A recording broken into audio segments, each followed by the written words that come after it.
හර්තාගාරය ඇතුලේ පැල 280ක් තියෙනවා. සම්පූර්ණ පැල 280ක් තියෙනවා. ඒ පැලෙන් මගේ වියදම් ඒවා ඔක්කොම මේ කව කරගත්තා. එකම ගැටලුව තමයි පැලමැක්කාගේ හානිය. ඔවුන්ගේ ඍජුවම දුරකථන අංකයේ වීඩියෝ තියෙනවා. සියලු දෙනාටම සුබ දවසක් වෙන්න කියලා ප්‍රාර්ථනා කරනවා. රත්තරන් මිනිස් YouTube නාලිකාවෙන්. ඉතින් අපි අදත් කතා කරනවා තවත් අපූර්ව වගාවක් පිළිබඳව. ඔබ මේ දකින්නේ මාළු මිරිස් වගාවක්. මේ වගාවේ හිමිකාරය එහෙම නැත්නම් අපි කිව්වොත් මේ වගාවේ නිර්මාතෘවරයා මාත් එක්ක ඉන්නවා මෙතන. අයිබෝන් චන්ද්‍රසිරි මහත්තයා. අයිබෝන්. කොහොමද සැපද? හොඳයි වරදක් නැහැ. වයස කීයද දැන්? දැන් අවුරුදු 60ක් වෙනවා. වයස අවුරුදු 60යි. ඊයේ මට තාත් එක්ක හම් වෙන වයස අවුරුදු 69. එක හා සමාන ළඟ. තාමත් ලස්සනට ගොවිතැන කරගෙන ඉන්නවා.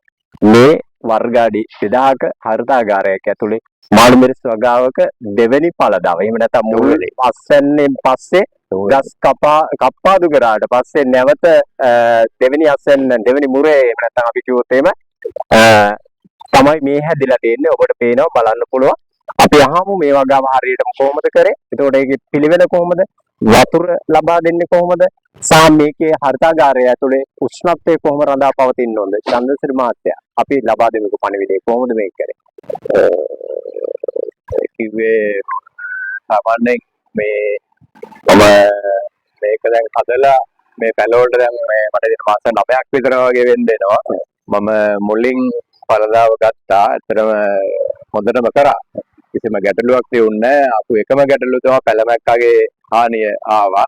ඒක මම ගොඩාක් දුරට කොහොම හරි කන්ට්‍රෝල් කරගෙන ඉස්සරහට අරගෙන ගියා. ඔව් මාත්මය සඳහන් කරා පැලමැක්කාගේ රෝගය ආවා කියලා. මොනවද භාවිතා කරේ? කෘමිනාශක වර්ගයක් මොනවාරි භාවිතා කරාද? ඒකට භාවිතා කරපු තෙල් වර්ග මොනවද? මම ගොඩාක් දුරට මුලින්ම පාවිච්චි කරේ ඇබමැක්ටින් එක.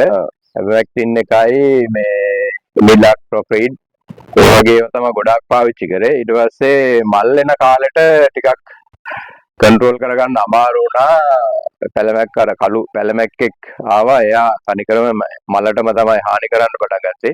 ඒක ඇත්තටම අපිට අර බැලුවට ගොඩාක් වෙලාවට පේන්නේ නැහැ. මොකද මල අර කුඩේ වගේ තියෙන හින්දා ඌ මල යට ඉන්නේ. අපි කොච්චර උඩින් තෙල් ගැහුවත් එයාට හානියක් වෙන්නේ නැහැ. මේක හින්දා මම ඇත්තටම මට ඒක නොදැනුවත්කම හින්දා ඒ හානිය වැඩි වුණා. වැඩි වුණාට පස්සේ ඒ කරල් ඇවිල්ලා අනිත් ආපු සේරම මල් ටික සේරම හැලුණා. ඒ වෙනකොට මම සාමාන්‍යයෙන් මගේ වියදම් ඒවා ඔක්කොම මම මේ කව කරගත්තා. ඊට පස්සේ කරල් ටික සේරම කැඩුවාට පස්සේ මම ගස් ටික කප්පාදු කරා. ඒ කියන්නේ සම්පූර්ණ නෙමෙයි සාමාන්‍යයෙන් භාගයට කප්පාදු කරා. ඔව් දැන් ඔබට පේනවා ඇති මේ කතා කරන මොහොතේත් මගේ සාමාන්‍ය උරේස් මට්ටමින් පැල ටික හොඳටම තියෙනවා. ඒතර මුල් වටේ පැල තිබිච්ච ආකාරය පිළිබඳව මම ඔබට අමුතුවෙන් සඳහන් කිරීමට අවශ්‍ය වෙන්නේ නැහැ. චන්ද්‍රශ්‍රී ගොවි මහත්මයාගේ බලාපොරොත්තු ඒ ආකාරයෙන් ඉෂ්ට වෙලා තියෙනවා. ඔබට සඳහන් කරා වයස අවුරුදු 60යි. නමුත් ඔහුගේ වගාවේ අත්දැකීම ඉතාමත් අපිට වැදගත්. මොකද තව කෙනෙක්ට ඒක පිළිබඳව වගාව පිළිබඳව තොරතුරු ලබා දෙන්න ඔහුගේ අත්දැකීම මේක හරියටම කොහොමද කරන්නේ? අපි දන්නවා ගොවිතැනේදී චන්ද්‍රසිරි මහත්තයා මේ බොහෝ තරුණයින් සමහර වෙලාවට අර අධික වෙහෙසක් දරනවා. නමුත් දැන් මේ වර්ගාඩි 2000ක ප්‍රමාණයක් ඇතුලේ අපි කොහොමද මේක ලස්සනට අර වල් පැලෑටි මර්ධනය ඒ කියන්නේ විතර අපි ඉවත් කරන්න අවශ්‍ය නැහැ. හරි ලස්සනට නඩත්තු කරගන්න පුළුවන් ඒ වාසිය තියෙනවා. ඒතකොට ඊට අමතරව තව අපිට මේ ජලය හරි අර පරිණාමයෙන් පාවිච්චි කරන්න පුළුවන් මං හිතන්නේ. ඒ කරුණු ටිකත් අපි දෙමු කොහොමද මේක හරියට. මම මේ අතරම මේ වගේ පොට් එකේ දාලා තියෙනකොට මුල් කාලෙට චුට්ටක් ඒ වගේ මේ වල් පැලෑ තියෙනවා. ඒවා අර දකින හැම වෙලාවෙම ඒවා ඔක්කොම අයින් කරනවා. අයින් කරලා ඊට පස්සේ මේවට ඇත්තටම මේ වතුර අපිට අතින් දාන්න අර මේ ඕනේ නැහැ. මම දැන් මේ ඩ්‍රිප් සිස්ටම් එකකට තමයි යන්නේ. ගහෙන් ගහට සේරම මේ හදලා තියෙනවා. ඒ වගේම තමයි ඔබට බලන්න පුළුවන් දැන් මේ පේන්නේ මෙතන ඉඳලා මේ මිරිස් පැලේ අතර පරතරය ගත්තොත් අපි හරියටම අඩිය කමාරක් කරලා චන්ද්‍රසිරි මහත්තයා. එතකොට ඒකේ ඉඳලා මේකට වතුර ලබා දෙන්න තමයි මේ හදලා තියෙන්නේ. මේකට මොකද්ද කියන නම කිව්වේ? ඕක ඩ්‍රිප් සිස්ටම් එක කියලා තමයි කියන්නේ. ඔව් ඩ්‍රිප් සිස්ටම් එක හරහා සියලුම පැලවලට මේ පේලියක පැල කීයක් තියෙනවා? 40ක් තියෙනවා එක පේලියක. එක පේලියක පැල 40ක් දකින්න ලැබෙනවා. ඒ වගේම මේ සමස්ත කොටුව ඇතුලේ හර්තාගාරය ඇතුලේ පැල 280ක් තියෙනවා. සම්පූර්ණ පැල 280ක් තියෙනවා. ඒ පැල 280ම එකම ආකාරයට නඩත්තු කර ගැනීම හැකියාව තියෙනවා. නමුත් අපි එළියේ වගා බිමක වගා කරන්න යනවා නම් ඒක තරමක් අපහසුයි. මොකද එක පැත්තකින් වල් පැලෑටි අනිත් පැත්තෙන් කෘමිනාශක සහ සතුන්ගේ තියෙන හානියත් අපිට බලපානවා. ඉතින් අපි තවදුරටත් ඉස්සරහට කතා කරමු මේ වතුර සහ මේ පැල නඩත්තු කරන ආකාරය ගැන කතා කරේ. චන්ද්‍රශ්‍රී මහත්තයා මේ හරිතාගාරය හදාගන්න ඔබ කිව්වා යම් ආයෝජන ප්‍රාග්ධනයක් මුලින් දරුවා. නමුත් ඒක එක අවස්ථාවයි. එතනින් පස්සේ මේ උෂ්ණත්වයේ ප්‍රමාණය කොහොමද අපි රඳව ගන්න ඕනේ? දිගටම ඊට පස්සේ අපිට මේක ඇතුලේ වගා කරන්න පුළුවන්. කෙනෙක්ට හදාගන්න ආසාවක් තියෙන කෙනෙක්ට අපි දෙමුකෝ මේක හදාගන්න දැනුම කොහොමද හදාගන්නේ? මේක ඇත්තටම මම නම් මේ මට වියදම සම්පූර්ණ ලක්ෂ 20ක් විතර ගිහිල්ලා තියෙනවා. මොකද මම GI බට එහෙම ඔක්කොම අර මිලිමීටර් 2 දාලා හොඳටම දාලා තියෙන්නේ. එතකොට මේ net එක පොලිතින් එක ඔක්කොම ඊශ්‍රායෙල් ඒවා දාලා තියෙන්නේ.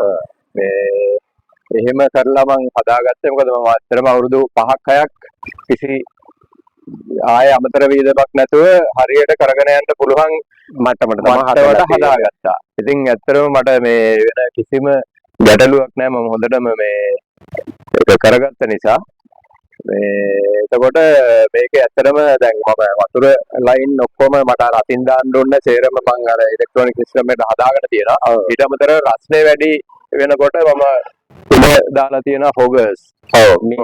මේ ඔබ දකින්නේ ඒකෙන් මොකද වෙන්නේ? ඒකෙන් වෙන්නේ රස්නේ වෙලාවට ඒක අපි දාපුවාම උෂ්ණත්වය පාලනය කරලා දෙනවා. ඒකට පත් වෙනවා. ඔව් පත් කරලා දෙනවා. එතකොට මේ රස්නේ ගොඩක් ගස් වලට අඩු වෙනවා. ඒක සාමාන්‍යයෙන් රස්නේ වෙලාවට පැයෙන් පැයට විතර වගේ ඔන් වෙන විදියට මේ හදලා තියෙනවා. ඒක ස්වයංක්‍රීයව ඔන් වෙනවා. නැත්තම් මට අවශ්‍ය නම් මට අවශ්‍ය වෙලාවට විතරක් මේ දාගන්න විදියට මම හදලා තියෙනවා. අපි තව චුට්ටක් ඉස්සරහට කතා කරමු. ඔය මම එක කෝල් එකයි දුන්නේ මහා චන්ද්‍රශ්‍රී මහත්මයා කෙලින්ම කිව්වා එන්න. මම කතා කරොත් හරියට මම පුතෙක් වගේ. ඉතින් එකපාරින් මට කිව්වා නෑ එන්න මම ඔබට අවශ්‍ය සියලු තොරතුරු ටික ලබා දෙනවා කියලා. බොහොමත් ස්තුතියි. අපි තව චුට්ටක් ඉස්සරහට කතා කරමු. ගොවි මහත්මයා මම මේකේ ඇතුළට එනකොට කතා කරා පුංචි වචන ටිකක්. මේ ගොවිතැන පිළිබඳව ඇයි රජයේ අවධානයක් දෙන්නේ නැත්තේ කියන කාරණාව. මේක කිසිම දේශපාලන වාසියකට හෝ දේශපාලනයේ කතා කිරීමක් නෙමෙයි. අපි මේ කතා කරන්නේ අහිංසක මිනිසුන්ගේ ප්‍රශ්නවලට උත්තර ටිකක් දෙන්න. ඔවුන් අහිංසක නෑ. ඔවුන් මේ පොළොවට ණය නැති මිනිස්සු. ඒකයි රත්තරන් මිනිස්සු කියන්නේ අපි. මොකද ඒ තරම්ම කට්ටක් කාලා තමයි ඔවුන් මේ ජීවිතය හදාගන්නේ. එතකොට ඇයි ඒකට අනිත් හැම දෙයකටම අපේ රට තුල අපි ආයෝජනයන් සිදු කරනවා. නමුත් අවශ්‍යම කාරණාවට අපි ආයෝජනය කරනවාද කියන ප්‍රශ්නේ තියෙනවා. මට මතක් වෙනවා මේ වෙලාවේ අර උතුරු කොරියාව කියුබානු නායකයෙක් වෙන්න ඕනේ මගේ මතකේ නිවැරදි නම්. ඔහු මේ අර මුහුදු වතුර පිරිසුදු කරලා තමන්ගේ රටේ මේ ගොවීන්ට ලබා දෙනවා වගා කරන්න කියලා. ඊට අමතරව සියලුම මේ කෘෂි උපකරණ ටික නිකන් ලබා දෙනවා. පස්සේ ඔබ වගා කරලා දිනු වුණාට පස්සේ ඒ ටික රජයට ගෙවන්න කියලා. නමුත් අපේ එහෙම දකින්නේ කෘෂිකර්ම අමාත්‍යාංශයකින්වත් අඩුම ගොවිතැන අමාත්‍යාංශයකින්වත් එනවා අපි දකින්නේ නැහැ චන්ද්‍රශ්‍රී මහත්තයා. මොකද්ද යෝජනා කරන්නේ? ඔබ ඇතුළු සමස්ත ගොවීන්ට මේ ප්‍රශ්නේ තියෙනවා. විශේෂයෙන් අපි දැන් මේ පැතිවල කොහොමද දන්නේ අලි ප්‍රශ්න මේවා ගොඩාක් තියාගෙන තමයි ගොවියෝ මේ ටික කරන්නේ. නමුත් ඔවුන් කාටවත් ණයක් නොවි ලස්සනට ඒ කියන්නේ ණය ඇති නමුත් රටට ණයක් නැතුව ජීවත් වෙනවා. මේ පිළිබඳව අපි පොඩි අවධානයක් දෙනවා. ඇත්තටම ගොවියෝ කියන්නේ රටට සම්පතක්. නමුත් මේ මට හිතෙනවා දේශපාලනයේ ඒ කියන්නේ පක්ෂ තොරව අපි ගත්තොත් ගොවියෝ හැටියට මම කතා කරන්නේ කිසිම ආණ්ඩුවකින් මම හිතන විදිහට මම ඇත්තට මේක පටන් ගන්න මේ එච්චර කාලයක් නෙමෙයි. මේක ඔබ විනෝදයට වගේ පටන් ගත්තේ ඇත්තටම. ඒ වුණාට මේ ගොවියෝ මහන්සි වෙන තරම් කවුරුත් මට හිතෙන්නේ දකින්නේ නැහැ. ඒක එන්න ඕනේ. ඇවිල්ලා බලන්නට ඔයගොල්ලෝ ආපම ඔයගොල්ලන්ට තේරෙනවා අපි කොච්චර මහන්සි වෙලා තියෙනවද. කොච්චර පිළිවෙලකට හැමදේම කරගන්න ඕනේ. ගොඩාක් වියදම් කරන්න ඕනේ. මම හිතන්නේ ජාතික මාත්‍ය පාසල් පද්ධතිය ඇතුළත අපිට මේවන් කෘෂිකර්මයේ විෂය තුලවත් අපිට මේ දැනුම දෙන්න අමාරුයි. ඇත්තටම. එතකොට මේක ප්‍රායෝගිකව අපි ගොවි මහතුන්ගෙන් ලබා ගන්න. ඒකට ඇයි අවධානය නොදෙන්නේ කියන කාරණාව නේ. ඉතින් අපි කොච්චර මහන්සි වෙලා දුක් විඳලා මේ ගොඩාක් වියදම් කරන්න ඕන. මුලින් ඉඳලා ගත්තොත් සෑහෙන වියදමක් කරලා අන්තිමට අපේ අස්වැන්න අරගෙන අපි වෙළඳ පොළට ගියාට පස්සේ අපිට ඇත්තටම කලකිරෙනවා. අතරමැදියෙක් අපි ඇත්තටම අපෙන් තුට්ටු දෙකට තමයි හැම දේම බලාපොරොත්තු වෙන්නේ. අරගෙන අතරමැදිය තමයි ඇත්තටම ලොකු ලාභයක් ලබන්නේ. ඉතින් ගොවියන්ට මම හිතන්නේ හැම ඔය දැන් තියෙන ආණ්ඩුවක් හරි කමන්නේ බලලලා මොනවා හරි හොඳ දෙයක් දෙන්න පුළුවන් නම් විසඳුමක් හොඳ දෙයක් ඇත්තටම දෙන්න දැන් ඕනේ. අපි ඒ ගැන කතා කරොත් චන්ද්‍රසිරි මහත්තයා දැන් මෙතන මේ වගා භූමිය මේ විදිහටම තියෙනවා. ඔව්. තව එහාට ගිහලා කඩ පහකින් ගිහිල්ලා අපි මාළු මිරිස්ටයක් යහුවොත් ගාන ආසට ඔව්. පොළොව වගේ. එතකොට අපි වෙළඳ පොළොවට දෙන මිලයි ආසන්නතම කඩේක තියෙන මිලයි දෙක. දෙකක්. ඒකට මේක මෙහෙම නොවිය යුතුයි. ඒ කියන්නේ ගොවියට සාධාරණ මිලකට ඒක වෙළඳ පොළොවට දෙන්නත් ඕනේ.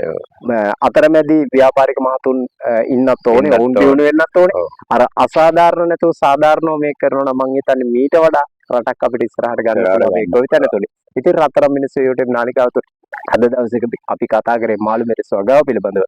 අපිට කියන්න අමතකුණා චන්ද්‍රසිරි මහත්තයා මොන වර්ගයේද මේක? මේක මුරියා. මොරියා කියන මුරියා. මාළු මිරිස් මුරියා වර්ගය තමයි F1 කියලා එක. දෙන්නේ. ඒක පැල 280කට කොච්චර බීජ ප්‍රමාණය? පැල 280ට ඒ කියන්නේ මම මේක කියන්නේ කඩෙන් ගත්ත පැකට් එකක් අරගෙන ඉවරලා මේ වෙනමම ට්‍රේ වල පැල කරලා තමයි මේ හිටුවේ. බොහොම ස්තුතියි අද දවසේ සම්බන්ධයෙන් අවසාන වශයෙන් ප්‍රාර්ථනා කරන ඔබේ සියලු පැතුම් ඉෂ්ට වෙන්න කියලා. අපි ඉදිරියේදීත් තව වගාවකින්ම හම්බෙමු. අතාරින්න එපා. මේක අපේ ජීවිතය. ගොවිතැන කියන්නේ අපේ ජීවිතය. ඉතින් රත්තරන් මිනිස් YouTube නාලිකාව නරඹන ඔබට වීඩියෝ පිළිබඳව දැනුණා නම් ඔබේ අදහස අනිවාර්යයෙන්ම කමෙන්ට් එකක් දාගෙන යන්න. ඒ වගේම සම්බන්ධ කරගන්න පුළුවන් ඔබට මාළු මිරිස් වගාව පිළිබඳව සහ තවත් වගාවන් පිළිබඳව අවශ්‍ය දැනුම බෙදා හරින්න අපි සූදානම්. නාලිකාවක් වශයෙන් සහ අදාළ ගොවි මහතුන් අපි රුපියලකවත් සම්බන්ධතාවයක් තියාගන්න නැතුව ඔබට අවශ්‍ය බීජ ඔබට අවශ්‍ය එළවලු මේ සියල්ල මිලදී ගන්න ඕක සම්බන්ධ කිරීමට ඔවුන්ගේ ඍජුවම දුරකථන අංකයේ වීඩියෝ එකේ තියෙනවා. ඉතින් වීඩියෝ එකට ගිහිල්ලා එයත් ලබා ගැනීමේ හැකියාව තියෙනවා. කමෙන්ට් එකක් දාන්න. වීඩියෝ වටිනවා නම් ෂෙයා කරන්න. හැමෝටම තෙරුවන් සරණයි. අවසාන වශයෙන් චන්ද්‍රසිරි මහත්තයා අපි දුරකථන අංකය සඳහන් කරනවා. මගේ දුරකථන අංක 077යි 26යි 222යි 55. බොහොම ස්තුතියි. 077යි 26යි 222යි 55. බොහොම ස්තුතියි. බොහොම ස්තුතියි. අයිබෝවන්.